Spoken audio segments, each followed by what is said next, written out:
Friend, पिछले lecture में हमने फीमेल रिप्रोडक्टिव साइकिल को सिन बोर्ड की बायोलॉजी की बुक से कवर किया था।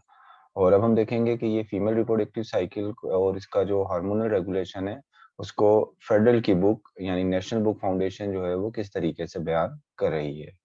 तो फेडरल की बुक में फीमेल रिप्रोडक्टिव साइकिल और उसके साथ ये हेडिंग है एंड इट्स हार्मोनल रेगुलेशन। मतलब फीमेल रिप्रोडक्टिव साइकिल देखेंगे और उसके बाद उसकी हार्मोनल रेगुलेशन देखेंगे, यानी इस साइकिल के अंदर हार्मोन्स किस तरीके से रेगुलेट होते हैं।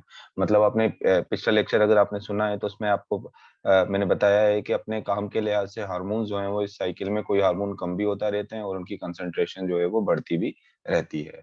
तो देखिए यहाँ फेडरल की बुक कह रही है the female reproductive system undergo the female reproductive system undergo cyclic events.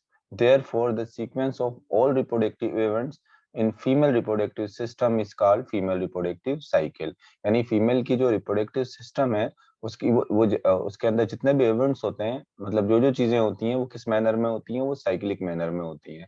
मतलब हर मंथ जो है वो क्या हो रही होती है, वो रिपीट हो रही होती है।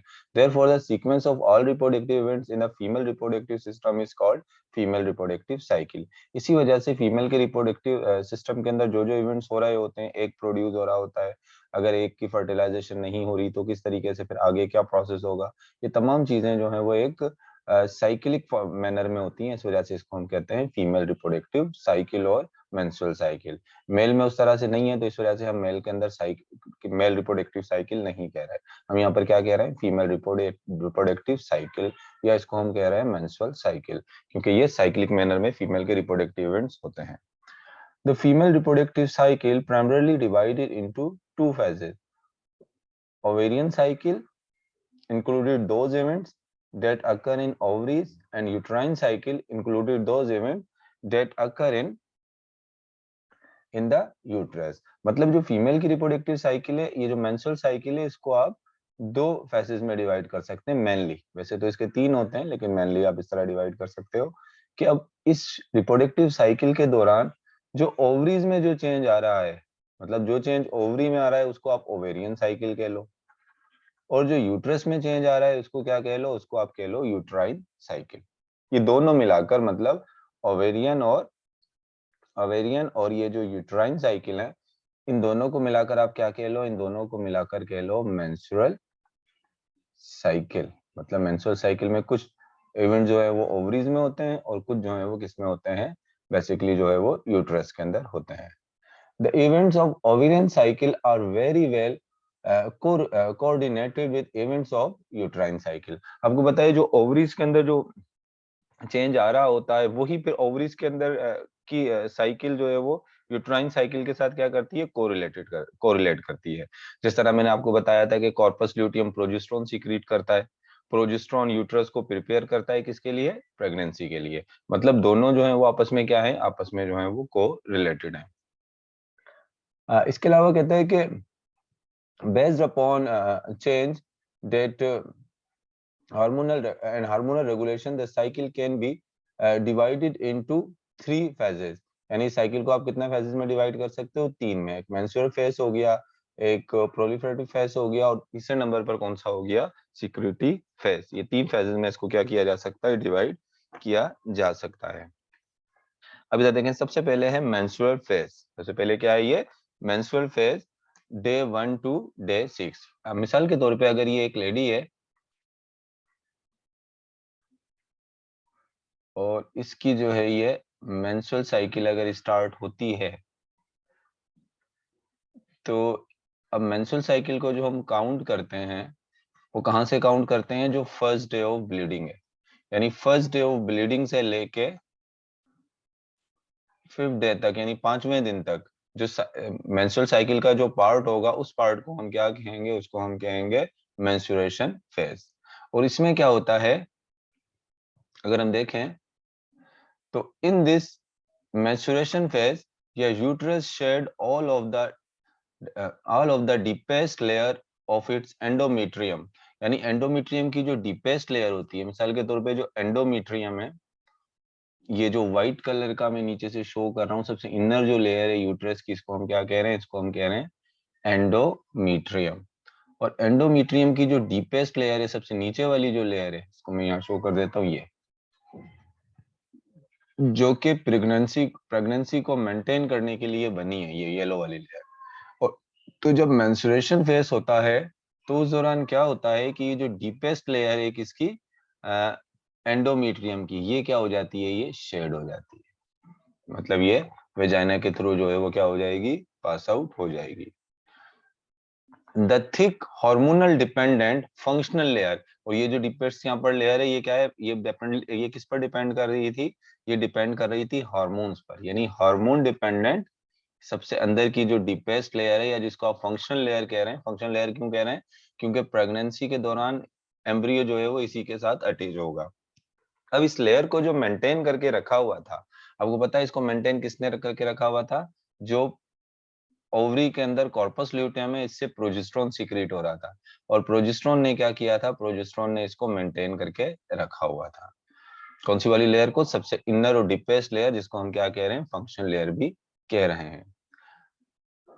A process that is accompanied by bleeding for 3 to 5 days, यानी जब ये सबसे इनर जो लेयर होती है, जब ये पास आउट होती है, जब ये शेड होती है, तो उसके साथ कुछ ब्लड वेसल्स भी होती हैं, क्या होती हैं, वो रप्चर होती हैं।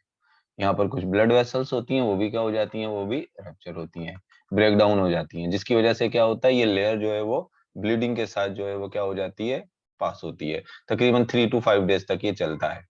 The detached tissue and blood pass out through the vagina as a menstrual flow, यानी ये जो कह रहा है आप यहाँ पर कि डीपेस्ट जो लेयर होगी, द डीपेस्ट लेयर, और ये जो ब्लड जो होगा वो मेंस्ट्रुअल फ्लो के फॉर्म में जो है वो क्या होगा, वो वेजाइना से जो है वो पास आउट हो जाएगा, ये सबसे डीपेस्ट लेयर।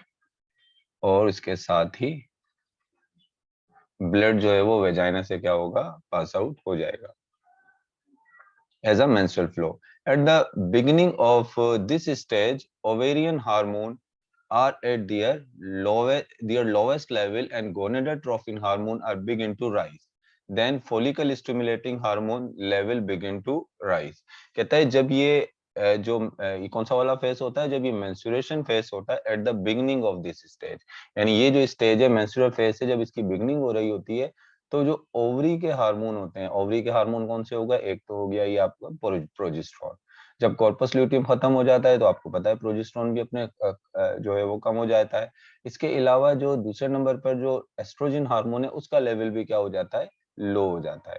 यानी जब मेंस्ट्रुअल साइकिल बिगिन, ये जो मेंस्ट्रुअल फेज जो है इसका बिगिन होता है, तो जो ओवेरियन हार्मोन्स हैं, ओवेरियन जो हार्मोन्स हैं, आपको पता है ओवेरियन हार्मोन में प्रोजेस्टेरोन हो गया और एस्ट्रोजन हो गए, इनका लेवल क्या हो जाता है, इनका लेवल लो हो जाता है, यानी ये कम होना शुरू हो जाते हैं। और इसके अलावा जो दूसरे जो हार्मोन है, जिस तरह फोलिकल स्टिमुलेटिंग हार्मोन है, ये क्या होता है, ये जो गोनेडोट्रोफिक हार्मोन है, जो हमें पता है कि anterior lobe of pituitary gland से रिलीज होता है, इसका लेवल क्या हो जाता है, बढ़ना शुरू हो जाता है। ये बात आपने याद रखनी है कि मेंस्ट्रुएशन जो फेज है, इसमें कौन से हार्मोन का लेवल लो होता है, जो ओवेरियन हार्मोन्स होते हैं उनका लेवल लो होता है, और जो गोनेडोट्रोपिन हार्मोन्स होते हैं, जिस तरह फोलिकल स्टिमुलेटिंग हार्मोन हो गया, उसका लेवल क्या हो जाता है, बढ़ना शुरू हो जाता है। तो it was all about menstrual cycle की पहली फेज, जिसको हम क्या कह रहे हैं, जिसको हम कह रहे हैं मेंस्ट्रुएशन फेज। यहाँ पर मैं इसको लिख देता हूँ, पहली फेज हमने यहाँ डिस्कस कर ली, जो कौन सी थी, जो थी मेंस्ट्रुअल फेज। मेंस्ट्रुअल फेज में याद रखने वाली बातें कौन सी हैं, कि डे 1 से डे 5 तक चलती है ये। और इसके अलावा इसमें क्या होती है, इस फेज के अंदर जो है वो ब्लीडिंग होती है, और वो ब्लीडिंग के साथ जो है, या जिसको आप कह लें कि ब्लीडिंग ब्लीडिंग के साथ जो एंडोमीट्रियम होती है, सबसे इनर जो लेयर है, सबसे इनर लेयर ऑफ एंडोमीट्रियम कह लो इसको, या इसको कह लो कि फंक्शनल लेयर ऑफ एंडोमीट्रियम, ये क्या हो जाती है, शेड हो जाती है। और किसके साथ शेड होती है, ये ब्लीडिंग के साथ, क्योंकि जब ये शेड होती है तो उसके साथ कुछ ब्लड वेसल्स भी ब्रेक डाउन होती हैं, और ये बेसिकली मेंस्ट्रुअल फ्लो की फॉर्म में किससे पास आउट हो जाती है, वेजाइना से पास आउट हो जाते हैं।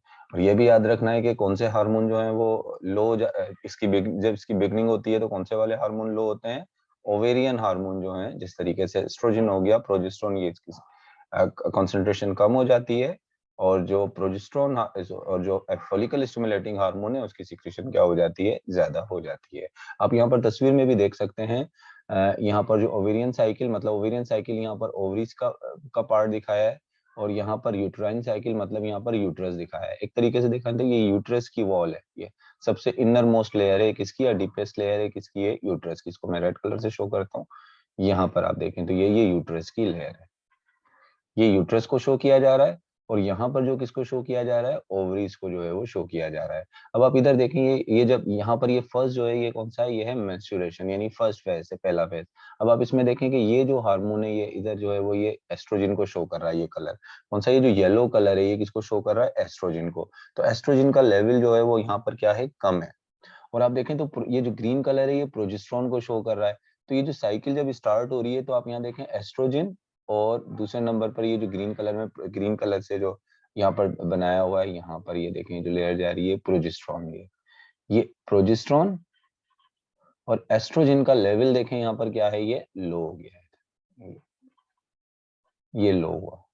और साथ साथ में किसका लेवल यहाँ पर बढ़ना शुरू हो गया है, यहाँ पर जो लेवल जो बढ़ रहा है वो किसका बढ़ रहा है, फॉलिकल स्टिमुलेटिंग हार्मोन। यहाँ पर ये देखें, यहाँ से anterior lobe of pituitary gland से ये देखें, फॉलिकल स्टिमुलेटिंग हार्मोन का लेवल जो है वो राइज होना शुरू हो रहा है। ये आहिस्ता आहिस्ता क्या होगा, फॉलिकल स्टिमुलेटिंग हार्मोन का लेवल राइज होना शुरू होगा, और इन दोनों हार्मोन्स का लेवल क्या हो रहा है, लो हो रहा है। चलें अब आ जाते हैं इसके दूसरे फेज की तरफ, और वो कौन सा है, वो है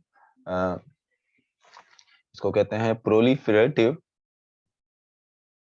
ये जो फेज है ये है प्रोलिफरेटिव, या इसको आप कह लो प्री ओव्यूलेटरी फेज। और ये कितना अरसे चलता है, ये रहता है 6 to 14 डेज जो है वो, यानी 1 to 5 जो है वो चला है, कौन सा वाला, यानी 5 दिन जो है वो बेसिकली जो है ये था मेंस्ट्रुअल फेज, और उसके बाद 6 से 14 डेज तक जो है वो कौन सा चलता है, वो चलता है ये प्रोलिफरेटिव फेज, या इसको हम जो है वो फोलिकुलर फेज भी कहते हैं। अच्छा, अब देखें इस प्रोलिफरेटिव फेज जो है, इसके अंदर क्या क्या हो रहा है। इसमें सबसे पहले तो बता रहा है कि through the influence of rise of follicle stimulating hormone, through the influence of rise of follicle stimulating hormone during the first days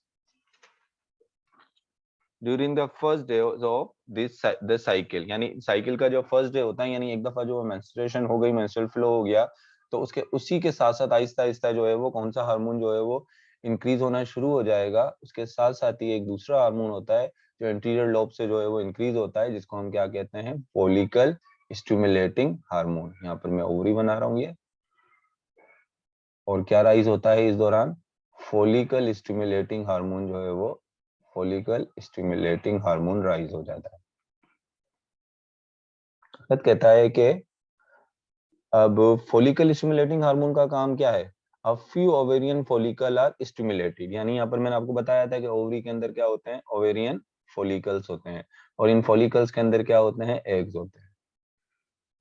oocyte immature जो है वो एग मौजूद होते हैं। अब क्या होता है, फॉलिकल स्टिमुलेटिंग हार्मोन ने क्या किया, फॉलिकल स्टिमुलेटिंग हार्मोन का काम ये है कि इसने जाकर क्या करना है, स्टिमुलेट करना है किसको, ओवेरियन फॉलिकल को।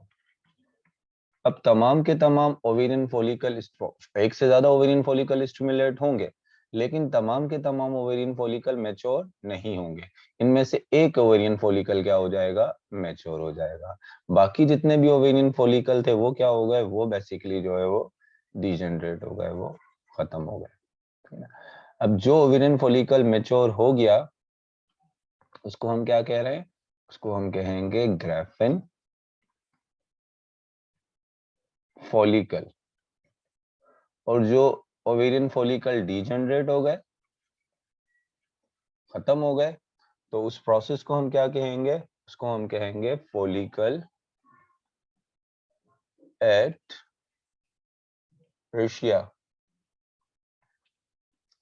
फॉलिकल एट्रीशिया। तो यहाँ देखें, एक फॉलिकल जो है वो मैच्योर जो हुआ उसको हमने ग्राफिन फॉलिकल कह दिया, मिसाल के तौर पे ये ग्राफिन फॉलिकल हो गया। और वो हार्मोन, वो फॉलिकल जो डीजनरेट हो गए थे, उस प्रोसेस को हमने क्या कहा? उस प्रोसेस को हमने कहा follicle atresia. While one dominant follicle in the ovary continue to mature and became mature follicle. एक follicle continue grow करता है जो एक mature follicle में convert होता है, and this mature follicle is called Graafian follicle और vesicular follicle. यानी आप इसको जो है वो Graafian follicle कहते हो और साथ में इसको क्या कहते हो? इसको आप vesicular follicle भी कहते हो। अच्छा, इसके बाद क्या कहता है कि वेसिकुलर फॉलिकल इन विच oogenesis अकर, और यही जो मेच्योर फॉलिकल है, ग्राफिन फॉलिकल है, इसमें क्या होगी? इसमें oogenesis अकर होगी। oogenesis आपको पता है कि ये जो oocyte होते हैं, ये कन्वर्ट जब होते हैं ओवम के अंदर, ये जब मेच्योर ओवम में कन्वर्ट होते हैं, उस प्रोसेस को हम क्या कहते हैं? oogenesis कहते हैं। ये जो oogenesis का प्रोसेस है वो कहाँ होता है?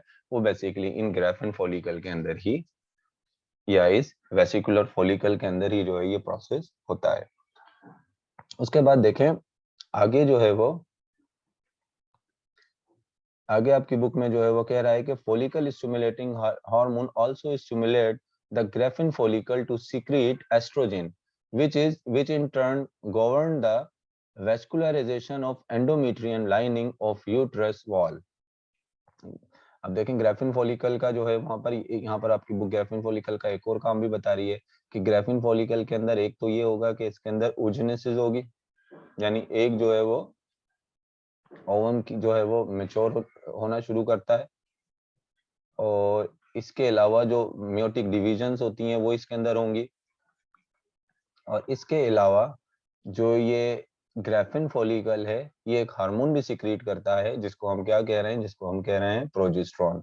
अब किशन बोर्ड की बुक कह रही है कि प्रोजेस्टेरोन जो सिक्रीट होता है वो सिक्रीट होता है जो डीजनरेटिंग ओवेरियन फॉलिकल होते हैं वहां से सिक्रीट होता है, लेकिन फेडरल की जो बुक है वो कह रही है कि ग्राफिन फॉलिकल जो है वो क्या सिक्रीट करता है? वो एस्ट्रोजन सिक्रीट करता है।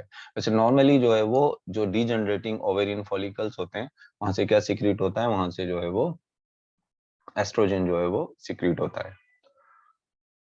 अच्छा, इसके अलावा कहता है consequently the endometrium once again became velvy thick and well vascularized।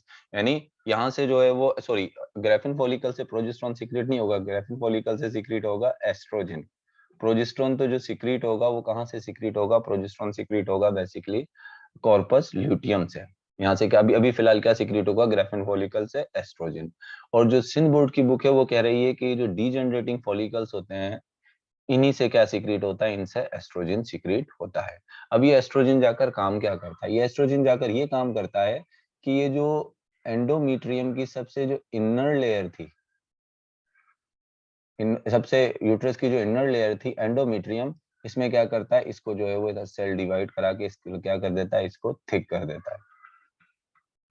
जो रप्चर हो गया था दोबारा उसको क्या कर दिया? उसको ये रिपेयर कर दिया। ब्लड का सप्लाई भी यहाँ पर जो है वो उसको भी रिपेयर कर देता है। और इसके अलावा जो है ये ट्रेन वॉल जो है वो एंडोमेट्रियम अगेन थिक हो जाती है, वेलवेटी हो जाती है, और इसके अलावा जो है वेस्कुलराइज भी हो जाती है, मतलब ब्लड भी इसमें जो है दोबारा ब्लड वेसल्स भी डेवलप हो जाती हैं। नॉर्मली सर्विकल म्यूकस, अब देखें ये पॉइंट है थोड़ा सा, इसको देखिएगा।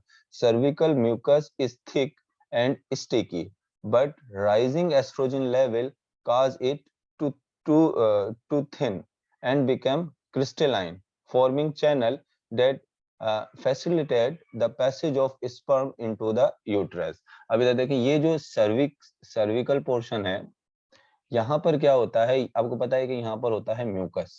यहाँ पर क्या होता है? यहाँ पर म्यूकस होता है सर्विकल रीजन में, यहाँ पर म्यूकस है। लेकिन आपको पता है कि फीमेल रिप्रोडक्टिव साइकिल में होता है क्या है? एक प्रोड्यूस होता है, एक ओविडक्ट में आता है। जब एक ओविडक्ट में आएगा तो जाहिर सी बात है यहाँ पर फर्टिलाइजेशन होगी, मतलब यहाँ पर स्पर्म आएगा और स्पर्म इसके साथ फ्यूज होगा। लेकिन अगर स्पर्म आता है तो अगर मेल अपना स्पर्म डिस्चार्ज करता भी है तो उसको यहाँ तक पहुंचने के लिए इस जो म्यूकस है इसको भी तो क्रॉस करना पड़ेगा, ये म्यूकस। लेकिन अगर म्यूकस बहुत ज्यादा थिक है तो स्पर्म जो है वो मूव करता हुआ कहाँ तक नहीं आ सकता? यहाँ नहीं आ सकता। तो देखो एस्ट्रोजन एक और काम करती है। एस्ट्रोजन क्या करती है? जो म्यूकस, जो थिक म्यूकस है, इसको किस में कन्वर्ट कर देती है? इसको थिन कर देती है, ताकि जब फर्टिलाइजेशन हो तो स्पर्म दोबारा यहाँ से जो है मूव करता हुआ एक के पास पहुंच जाए। अच्छा, उसके अलावा सर्विकल म्यूकस जो है वो ठीक था, लेकिन स्टिकी था, लेकिन उसको जो है वो एस्ट्रोजन ने क्या किया, उसको जो है वो थिन कर दिया और उसको क्रिस्टलाइन कर दिया। और उसकी रीजन क्या थी, क्यों किया, इस वजह से ताकि एक चैनल, एक रास्ता मिले, फैसिलिटेट कर सके किसको, स्पर्म को, ताकि वो कहां तक आ सके, वो यूट्रस तक से होता हुआ जो है वो ओविडक्ट में पहुंच जाए। फिर कहता है estrogen has negative feedback upon follicle stimulating hormone. देखिए काम बताता जा रहा है कि एस्ट्रोजन के काम, यहाँ पर आपने एस्ट्रोजन यहाँ से लेके यहाँ तक आपने एस्ट्रोजन के काम ही देखने हैं। दूसरा एस्ट्रोजन का काम क्या है, दूसरा एस्ट्रोजन का काम यह है कि वो नेगेटिव फीडबैक देता है। एस्ट्रोजन किसको, नेगेटिव फीडबैक है किसके लिए, फॉलिकल स्टिमुलेटिंग हार्मोन के लिए। मतलब जो एस्ट्रोजन रिलीज होता है वो एंटीरियर लोब को मैसेज दे रहा है कि फॉलिकल स्टिमुलेटिंग हार्मोन की सिक्रीशन क्या कर दे, कम कर दे या उसे बंद कर दे। क्यों, क्योंकि फॉलिकल स्टिमुलेटिंग हार्मोन का काम यहाँ पर क्या हो गया है, यहाँ पर फॉलिकल स्टिमुलेटिंग हार्मोन का काम जो है वो खत्म हो गया। उसका काम जो है वो फॉलिकल को स्टिमुलेट करना था, और एक फॉलिकल स्टिमुलेट हुआ और उसमें क्या, बाद में जाकर बहुत सारे फॉलिकल स्टिमुलेट हुए, लेकिन उनमें से एक फॉलिकल मैच्योर हो गया, जिसको हम क्या कह रहे हैं, ग्राफिन फॉलिकल। और कहता है therefore as concentration of estrogen rises, the level of follicle stimulating hormone fall। और follicle stimulating hormone का लेवल जो है वो क्या हो जाता है, वो फॉल जो है वो हो जाता है। this is a signal of anterior pituitary to release luteinizing hormone। देखो अब क्या होता है, follicle stimulating hormone क्या हो गया, कम हो गया, और एस्ट्रोजन हार्मोन जो है वो क्या हो रहा है, ज्यादा हो रहा है। फॉलिकल स्टिमुलेटिंग हार्मोन कम हो गया, एस्ट्रोजन हार्मोन ज्यादा हो गया। जब फॉलिकल स्टिमुलेटिंग हार्मोन कम हो जाता है और एस्ट्रोजन हार्मोन ज्यादा होता है, तो हमारे interior lobe of pituitary gland को ये एक सिग्नल देता है कि अब एक तीसरा हार्मोन सिक्रीट करना शुरू कर दे, जिसको हम क्या कहते हैं, जिसको हम कहते हैं ल्यूटिनाइजिंग हार्मोन। और ये जो ल्यूटिनाइजिंग हार्मोन है basically release luteinizing hormone at the end of proliferative stage. यानी प्रोलिफेरेटिव स्टेज जो है जब उसका एंड हो रहा होता है, यानी डे 14। आपको पता है प्रोलिफेरेटिव फेज जो है वो डे 6 से डे 14 तक चलती है, और जब डे 14 में इसका एंड हो रहा होता है, तो वहां पर एक तीसरा हार्मोन, एक और हार्मोन रिलीज होता है, दूसरा गोनेडोट्रोपिन हार्मोन रिलीज होता है, जिसको हम क्या कहते हैं, luteinizing hormone. In response to sudden release of luteinizing hormone from interior pituitary cause it to release developing egg from the mature follicle into the oviduct। अब ये जो ल्यूटिनाइजिंग हार्मोन होता है, ये क्या काम करता है, ये काम ये करता है कि जो डेवलपिंग एग है, वो डेवलपिंग एग आपको पता है एक कहां पर डेवलप हो रहा है, ग्राफिन फॉलिकल के अंदर वो एग डेवलप हो रहा है। और ये ल्यूटिनाइजिंग हार्मोन क्या करेगा, इस डेवलपिंग एग को, जिसको मैं किस कलर से शो कर रहा हूँ, जिसको मैं रेड कलर से शो कर रहा हूँ, इसको यहाँ से रिलीज करवा कर कहाँ ले आएगा, ये इसको रिलीज करवा देगा किसमें, ओवी डक्ट के अंदर जो है ये रिलीज होकर आ जाएगा। और ये काम किसने किया, ये काम किया ल्यूटिनाइजिंग हार्मोन ने जो है ये काम किया। Anterior lobe of pituitary cause release of development, वहां से जो है वो रिलीज हो गया। This event is known as ovulation. और इस प्रोसेस को हम क्या कहते हैं, इसको हम कहते हैं ovulation, which take less than 5 minutes. यानी 5 मिनट्स के अंदर ये ओव्यूलेशन हो जाती है, एक जो है वो रिलीज हो जाता है। Luteinizing hormone also convert the rupture follicle to a yellow glandular mass called corpus luteum. और ये जो है क्या करता है, इसी को जो रप्चर फॉलिकल था, इसको कन्वर्ट कर देगा एक येलो ग्लैंडुलर मास में, जिसको हम कहते हैं कॉर्पस ल्यूटियम। मैंने पहले भी बताया था, कॉर्पस का मतलब बॉडी होता है और ल्यूटियम येलो कलर को जो है वो हम कहते हैं। तो अब इधर देख लें, ये जो कौन सी वाली फेस है, जो प्रोलिफरेटिव या ओव्यूलेटरी फेस है, इसमें क्या चीजें आपने इंपॉर्टेंट है जो याद रखनी है। तो देखें, इस फेस में आपने याद ये रखना है, एक तो फॉलिकल स्टिमुलेटिंग हार्मोन का काम याद रखना है कि इस फेस जब स्टार्ट, इस फेज के स्टार्ट से पहले, बल्कि जब मेंस्ट्रुएशन फेज हो रही थी, उसी वक्त क्या रिलीज होना शुरू हुआ था, फॉलिकल स्टिमुलेटिंग हार्मोन। इस फॉलिकल स्टिमुलेटिंग हार्मोन आ कहां से रहा है, बेसिकली ये आ रहा था anterior lobe of pituitary gland से।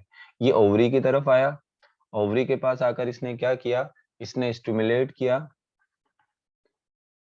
फॉलिकल को कि वो क्या प्रोड्यूस करें, वो एग जो है वो डेवलप करें, अपने अंदर जो एग है उसको क्या करें, डेवलप करें। तो उसमें तो बहुत सारे फॉलिकल्स को स्टिमुलेट किया, लेकिन तमाम के तमाम फॉलिकल जो है वो मैच्योर नहीं हुए, सिर्फ इसमें से अगर एक यही फॉलिकल जो है वो एक फॉलिकल मैच्योर हो गया।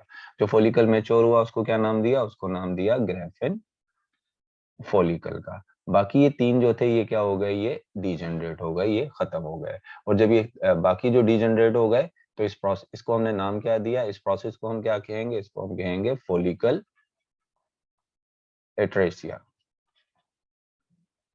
अब ये जो ग्राफिन फॉलिकल है, इसकी इंपॉर्टेंस क्या है, एक तो इसके अंदर oogenesis का प्रोसेस होगा, oogenesis का मतलब ये एग जो है वो डेवलप होगा इसके अंदर। और दूसरे नंबर पर क्या था इसका, कि ये एक हार्मोन रिलीज करेगा, और उस हार्मोन को हम क्या कह रहे हैं, उस हार्मोन को हम कह रहे हैं एस्ट्रोजन। अब ये जो एस्ट्रोजन है इसके डिफरेंट फंक्शन है, ठीक है ना। एक तो एस्ट्रोजन का फंक्शन यहाँ पर हमने पढ़ा कि एस्ट्रोजन क्या काम करेगा, यूट्राइन जो वॉल थी, जो पिछली वाली मेंस्ट्रुएशन की वजह से ब्रेकडाउन हो गई थी, सबसे इनर वॉल यूट्राइन, यूट्रस की जो इनर वॉल थी, यानी जो एंडोमेट्रियम थी, उसकी सबसे डीपेस्ट लेयर जो रप्चर हो गई थी, उसको क्या करेगा, यूट्राइन वॉल को जो है वो रिपेयर करेगा। रिपेयर का मतलब उसको थिक कर देगा, उसको जो है उसकी वेस्कुलराइजेशन उसके अंदर जो है वो क्या कर देगा, बढ़ा देगा। दूसरा काम क्या है, सर्वेक्स के अंदर जो म्यूकस था, उस म्यूकस ऑफ सर्वेक्स को क्या करेगा, थिन करेगा। और ये काम क्यों करेगा, ये काम करेगा basically for passage of sperm, ताकि वहां से स्पर्म जो है वो मूव कर सके और ओविडक्ट में आकर एग को क्या कर सके, फर्टाइल कर सके। फिर जो है वो एस्ट्रोजन का एक और इम्पोर्टेंट काम क्या है, कि ये बेसिकली नेगेटिव फीडबैक होता है, किसके लिए, नेगेटिव फीडबैक होता है फॉलिकल स्टिमुलेटिंग हार्मोन के लिए। फिर एक और बात क्या याद रखनी है, जब फॉलिकल स्टिमुलेटिंग हार्मोन के लिए मतलब नेगेटिव फीडबैक है, तो मतलब ये एस्ट्रोजन जाकर anterior lobe of pituitary gland को जाकर मैसेज देगा कि कौन सा हार्मोन सिक्रीट करना बंद करे, फॉलिकल स्टिमुलेटिंग हार्मोन। जब एस्ट्रोजन लेवल हाई होगा, एस्ट्रोजन लेवल क्या हो गया, ये इसको मैं इस तरह शो कर देता हूँ एरो से, एस्ट्रोजन लेवल हाई हो गया, और फॉलिकल स्टिमुलेटिंग हार्मोन लेवल जो है वो क्या हो गया, कम हो गया। ये दो चीजें जो होती हैं, फिर ये anterior lobe of pituitary gland को सिग्नल देती हैं कि वो क्या रिलीज करना शुरू करे, एक तीसरा हार्मोन रिलीज करना, एक और हार्मोन रिलीज करना शुरू करे, जिसको हम क्या कहते हैं, ल्यूटिनाइजिंग हार्मोन। और ये ल्यूटिनाइजिंग हार्मोन जो है, ये इसके भी दो काम है। एक तो ये क्या कराता है, एक तो ये ओव्यूलेशन कराता है। ओव्यूलेशन का मतलब क्या है, ग्राफिन फॉलिकल से जो डेवलपिंग एग होगा उसको रिलीज कराएगा। और दूसरा काम क्या करता है, ये डेवलपिंग जो रप्चर फॉलिकल होता है, जो रप्चर ग्राफिन फॉलिकल होता है, उसको कन्वर्ट कर देता है कॉर्पस ल्यूटियम में। तो जो प्रोलिफरेटिव फेज है उसमें ये पॉइंट आपने क्या रखने हैं, याद रखने हैं। अब हम इसकी लास्ट फेज की तरफ आ जाते हैं, जिसको हम कह रहे हैं सिक्रीटरी या पोस्ट ओव्यूलेटरी फेज, जो डे 15 से डे 28 तक जो है वो होती है। तो चलें अब इस फेज को देख लेते हैं। इसमें कहता है, during the secretory phase the endometrium prepare for implantation of an embryo. यानी ये जो सिक्रेटरी जो पोस्ट ओव्यूलेटरी फेज कह लें, पोस्ट मतलब बाद में, यानी ओव्यूलेशन के बाद वाली जो फेज है, इसमें इसको हम सिक्रेटरी फेज भी कह रहे हैं, क्योंकि इसमें प्रोजेस्टेरोन सीक्रेट होता है। और प्रोजेस्टेरोन यहाँ पर कहाँ से सीक्रेट हो रहा होता है, बेसिकली प्रोजेस्टेरोन सीक्रेट हो रहा होता है कॉर्पस ल्यूटियम से। ओवरी के अंदर जो ये येलो कलर का ग्लैंडुलर मास होता है, इसको क्या कहते हैं, इसको हम कहते हैं बेसिकली कॉर्पस ल्यूटियम। और इसी कॉर्पस ल्यूटियम से क्या सीक्रेट हो रहा है, इससे सीक्रेट हो रहा है प्रोजेस्टेरोन, प्रोजेस्टेरोन सीक्रेट हो रहा है। अब क्या है, आपको पता है कि प्रोजेस्टेरोन का काम क्या है, प्रोजेस्टेरोन बेसिकली प्रिपेयर करता है किसको, ये प्रिपेयर करता है, जिस तरह एस्ट्रोजन जो है वो यूट्रस को रिपेयर कर रहा था, ये भी मजीद जो है वो उसको रिपेयर करे, उसको प्रिपेयर करेगा किसके लिए, इसको प्रिपेयर करेगा प्रोजेस्टेरोन प्रेगनेंसी के लिए।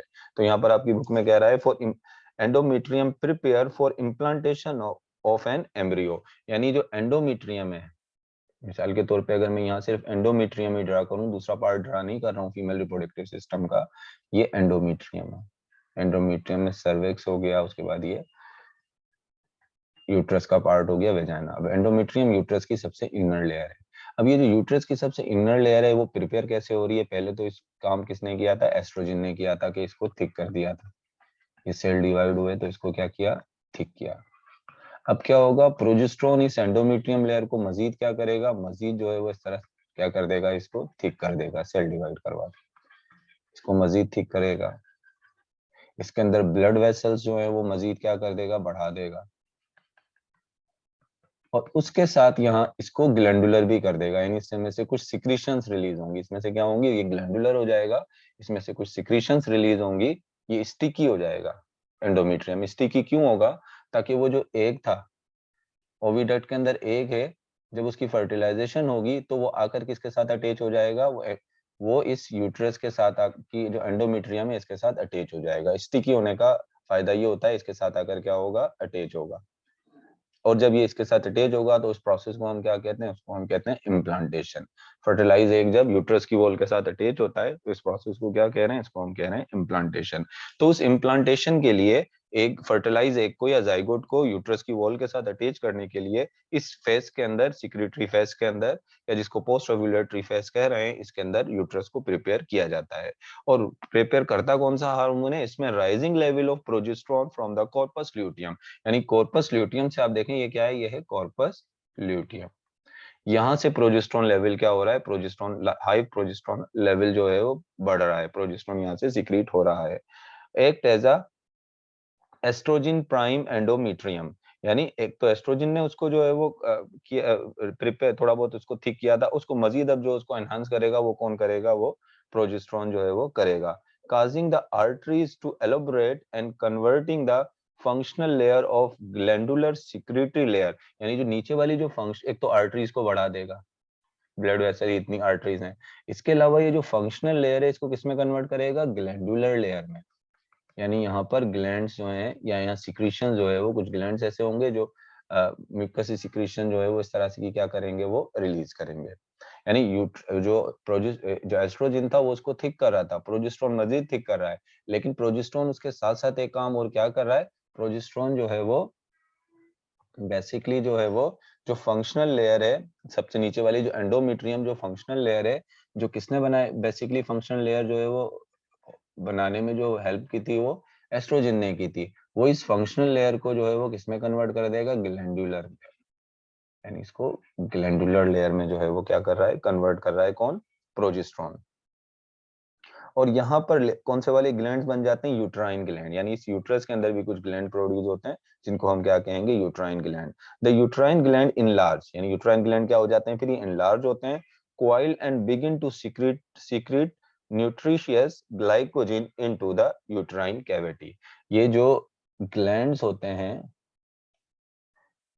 बिगिन जो है वो इस तरह से इनलार्ज हो जाएंगे। ऐसे अगर मैं व्हाइट कलर में ग्लैंड शो कर रहा हूँ तो इस तरह से ये फोल्ड हो गए और ये ग्लैंड क्या हो गए, इनलार्ज हो गए।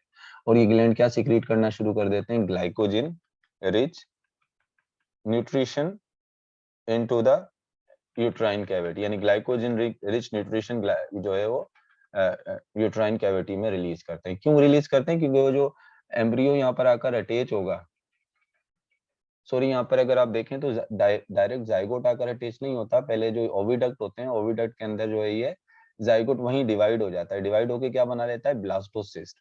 फिर ये ब्लास्टोसिस्ट यानी एम्ब्रियोनिक फॉर्म में आकर किसके साथ अटैच होता है, वो अटैच होता है ये एंडोमेट्रियम की वॉल के साथ। यानी एंडोमेट्रियम की वॉल के साथ जाइगोट अटैच नहीं हो रहा, जाइगोट पहले ही जो है वो डिवाइड होके ब्लास्टोसिस्ट में किसमें कन्वर्ट हो जाता है, ओविडक्ट के अंदर। फिर आकर ये किसके साथ अटैच होता है, ये एम्ब्रियो जो है आकर अटैच होता है एंडोमेट्रियम की वॉल के साथ। अब इस एम्ब्रियो को फूड चाहिए होता है, उस वक्त प्लेसेंटा तो डेवलप नहीं होती नहीं है, प्लेसेंटा तो बाद में डेवलप होती है। तो इस एम्ब्रियो को जो फूड मिलता है वो यही ग्लाइकोजन, जो न्यूट्रिएंट्स जो सिक्रीशन है जो रिलीज हो रही है किससे, इसकी एंडोमेट्रियम से, वही इसको क्या देती हैं, वही इसको जो है वो फूड देती हैं। इसके अलावा these uterine sustain the embryo until the has implanted in blood rich endometrial lining, यानी जब तक वो ब्रेस्ट रिच एंडोमेट्रियल लाइनिंग के साथ अपना कनेक्शन नहीं बना लेता फूड के लिए, उस वक्त तक जो है वो यही कौन फूड देता है इसको, यही जो है वो यूट्राइन जो है वो इसको जो है वो फूड देती है।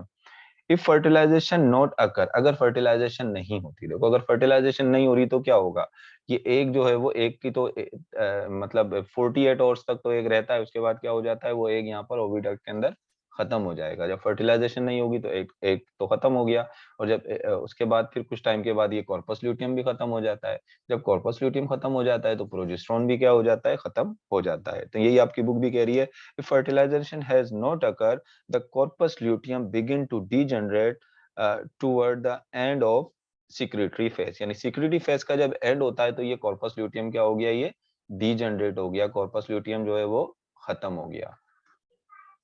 इसके बाद and the secret luteinizing as luteinizing hormone blood level decline, luteinizing hormone का भी लेवल डिक्लाइन हो गया है जिसने इसको कॉर्पस ल्यूटियम में कन्वर्ट कर दिया था। तो endometrium of hormonal support and endometrial cell die.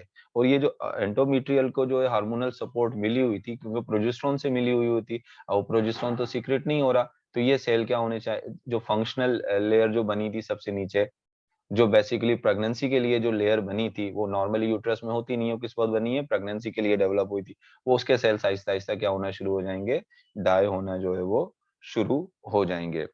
And diploid hormonal, इसके बाद फिर क्या होगा, एंड दिस स्टेज उसके बाद endometrium cell die setting the stage for menstruation to begin on 28 days. यानी 28 डेज जो 28वां दिन होगा उसके बाद क्या होगा, जब ये डाई होंगे तो फिर थोड़ी बहुत ब्लड वेसल्स भी ब्रेक डाउन होंगी, और ये वेजाइना के थ्रू जो है वो मेंस्ट्रुअल फ्लो ये जो है वो पास हो जाएगी, ये लेयर, जिसको हम क्या कहेंगे, जिसको हम मेंस्ट्रुएशन फ्लो कहेंगे, मेंस्ट्रुअल फ्लो कहेंगे।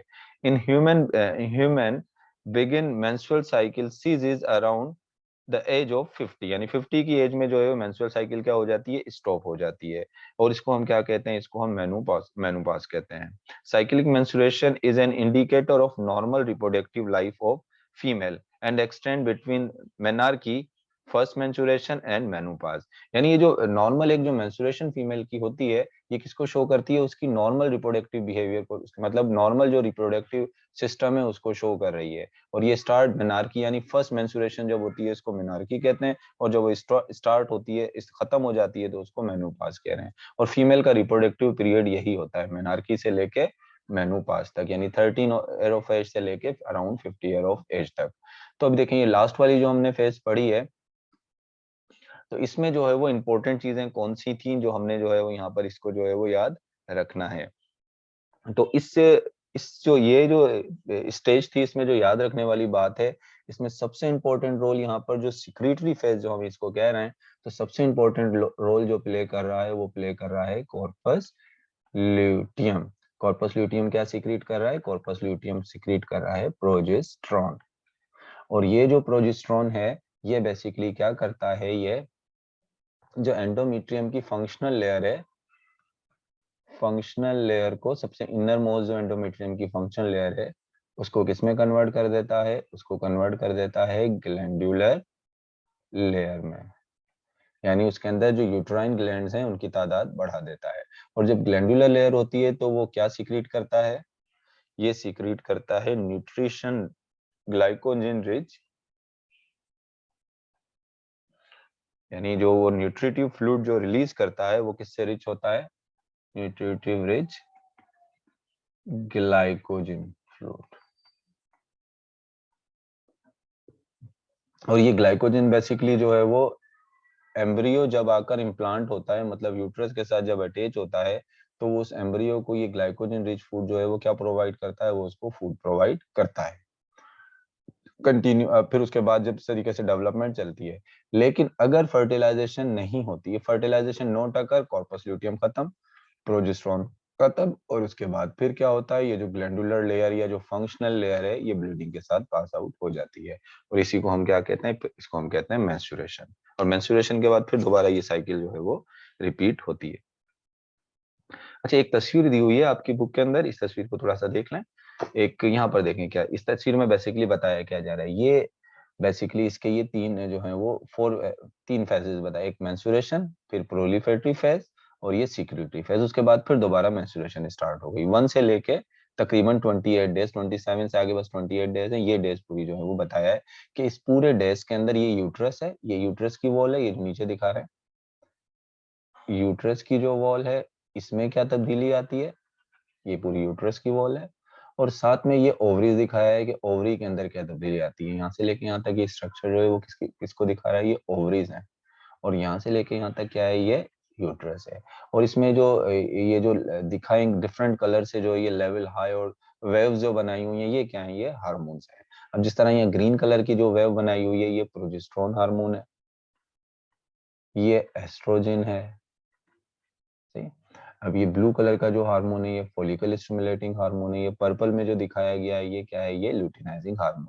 तब इन हार्मोन्स के लेवल को बताया गया। आप देखें, सबसे पहले जब मेंस्ट्रुएशन फेज होती है तो उसमें क्या हो रहा है, देखो प्रोजेस्टेरोन हार्मोन बिल्कुल कम हो गया और एस्ट्रोजन हार्मोन भी क्या हो गया, कम हो गया। उसके बाद फिर जब प्रोलिफरेटिव फेज हो रही है तो फॉलिकल स्टिमुलेटिंग हार्मोन सिक्रीट होना ज्यादा हो गया। इवन के वो स्टार्ट तो शुरू से ही हो गया था। और ये फॉलिकल स्टिमुलेटिंग हार्मोन ने क्या किया, एक बहुत सारे फॉलिकल को मैच्योर करना शुरू किया, उसमें से एक फॉलिकल मैच्योर हो गया, जिसको हम क्या कह रहे हैं, जिसको हम ग्राफिन फॉलिकल कह रहे हैं, यानी मैच्योर फॉलिकल। जब फॉलिकल स्टिमुलेटिंग हार्मोन ज्यादा सॉरी जब फिर इसके साथ साथ एस्ट्रोजन हार्मोन का लेवल भी क्या हो गया, बढ़ना शुरू हो गया। आप देखें एस्ट्रोजन हार्मोन यहाँ पर बढ़ना शुरू हो रहा है। जब एस्ट्रोजन हार्मोन बढ़ेगा तो एस्ट्रोजन हार्मोन क्या करेगा, anterior lobe of pituitary gland को मैसेज देगा कि फॉलिकल स्टिमुलेटिंग हार्मोन सीक्रेट करना अब कम कर दे। अब आप देखें फॉलिकल स्टिमुलेटिंग हार्मोन सीक्रेट होना क्या हो गया, ये कम हो गया यहाँ। जब ये कंडीशन होती है कि फॉलिकल एस्ट्रोजन लेवल बढ़ता है और फॉलिकल स्टिमुलेटिंग हार्मोन कम होता है, तो एक तीसरा हार्मोन रिलीज होता है, जिसको हम कह रहे हैं यहाँ पर, ये ल्यूटिनाइजिंग हार्मोन। अब ये जो ल्यूटिनाइजिंग हार्मोन है, देखें यहाँ आकर क्या काम कर रहा है, ये बेसिकली इस ग्राफिन फॉलिकल से एक को रिलीज करा रहा है। सही, ग्राफिन फॉलिकल से एक क्या हो गया, रिलीज हो गया। और इस ग्राफिन फॉलिकल को किसमें कन्वर्ट कर रहा है, कॉर्पस ल्यूटियम के अंदर। तो ये किसके अंदर कन्वर्ट हो गया, ये कॉर्पस ल्यूटियम में। फिर इस कॉर्पस ल्यूटियम ने दोबारा प्रोजेस्टेरोन सीक्रेट करना शुरू कर दिया। तो आप देखें ये प्रोजेस्टेरोन सीक्रेट यहाँ पर हुआ है और ये प्रोजेस्टेरोन लेवल दोबारा बढ़ना शुरू हो गया। लेकिन अगर कॉर्पस ल्यूटियम का खत्म हो जाएगा तो प्रोजेस्टेरोन दोबारा कम होना शुरू हो जाएगा।